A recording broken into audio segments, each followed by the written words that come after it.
Hai, perkenalkan nama saya Angelivita Kesek, mahasiswa jurusan Manajemen Fakultas Ekonomi dan Bisnis Universitas Samratulangi dengan NIM 19061102129. Nah, pada saat ini saya akan memberikan video penjelasan tentang analisis rasio laporan keuangan perusahaan untuk memenuhi tugas mata kuliah Sistem Pengendalian Manajemen.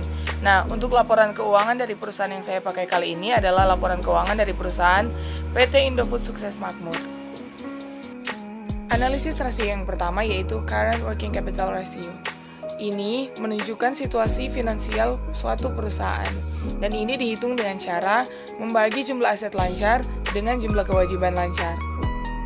Nah, untuk analisis Working Capital Ratio dari PT Indofood ini menunjukkan angka 1,3. Nah, bisa dikatakan bahwa kondisi finansial dari PT Indofood ini sedang berada dalam keadaan yang kurang baik, karena jumlah kewajiban hampir menyamai jumlah aset dari perusahaan, dan ini dapat menjadi indikasi bahwa perusahaan akan mengalami kebangkrutan karena jumlah kewajiban yang mulai membesar bahkan hampir menyamai dari jumlah aset. Analisis rasio yang selanjutnya yaitu Asset Test Quick Ratio. Nah, ini dapat menunjukkan atau dapat mengukur apakah perusahaan dapat menutupi kewajiban lancar dengan menggunakan aset likuidnya. Nah, untuk analisis pada PT Indofood kali ini menunjukkan angka 1,027.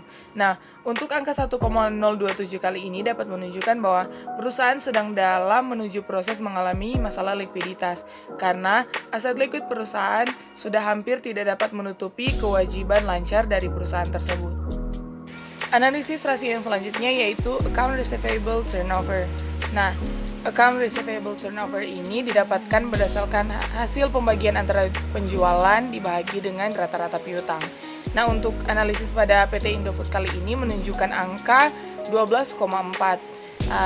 Angka ini menunjukkan bahwa perputaran piutang dari PT Indofood sudah dalam keadaan yang cukup baik, karena semakin cepat perputaran atau semakin tinggi nilai perputaran piutang, maka menandakan bahwa modal usaha pun akan semakin cepat kembali.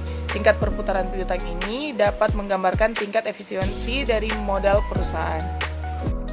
Analisis rasio yang selanjutnya yaitu Number of Days Sales in Account Receivable, atau menghitung jumlah hari yang dibutuhkan perusahaan untuk menyelesaikan pengumpulan piutang ketika melakukan penjualan.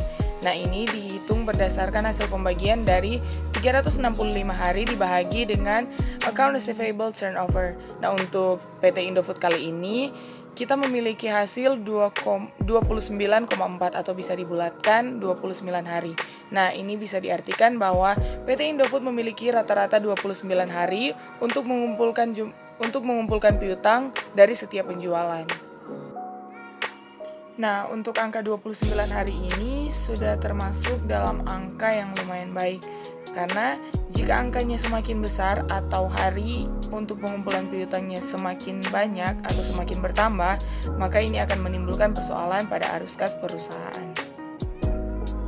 Analisis rasio yang selanjutnya yaitu Inventory Turnover atau perputaran persediaan. Analisis ini menunjukkan berapa kali satu persediaan terjual dalam satu periode penjualan. Nah, untuk analisis pada PT Indofood kali ini menunjukkan angka 5,6, atau bisa dikatakan bahwa persediaan di PT Indofood ini terjual sebanyak 5,6 kali dalam satu periode penjualan. Angka 5,6 ini menunjukkan bahwa perputaran persediaan di PT Indofood ini sudah cukup baik selama angka perputarannya tidak mendekati atau tidak berada di bawah angka 1. Analisis rasio yang selanjutnya yaitu Equity Ratio atau rasio aset terhadap ekuitas pemegang saham. Ini menunjukkan pengukuran antara total aset perusahaan dengan total ekuitas dari pemegang saham. Nah, untuk analisis pada PT Indofood kali ini menunjukkan angka sebesar 0,64%. Angka 0,64% ini merupakan angka yang relatif kecil. Nah, seperti yang kita ketahui bersama bahwa total aset merupakan total liabilitas ditambah dengan total ekuitas, maka dengan angka 0,64% ini kita dapat menyimpulkan bahwa bisnis di PT Indofood kali ini dibiayai lebih dominan oleh liabilitas atau utang. Karena secara tidak langsung, analisis rasio aset terhadap ekuitas menunjukkan pengukuran dari liabilitas suatu perusahaan. Analisis rasio yang selanjutnya yaitu net income to net sales. Ini menunjukkan persentase laba pada penjualan. Ini didapatkan dengan cara membagi antara laba dengan penjualan. Untuk analisis pada PT Indofood kali ini mendapatkan hasil sebesar 11,2%. Untuk angka 11,2% ini merupakan angka yang relatif baik atau angka yang relatif besar, selama angka tersebut tidak berada pada angka 1 atau kurang dari 1.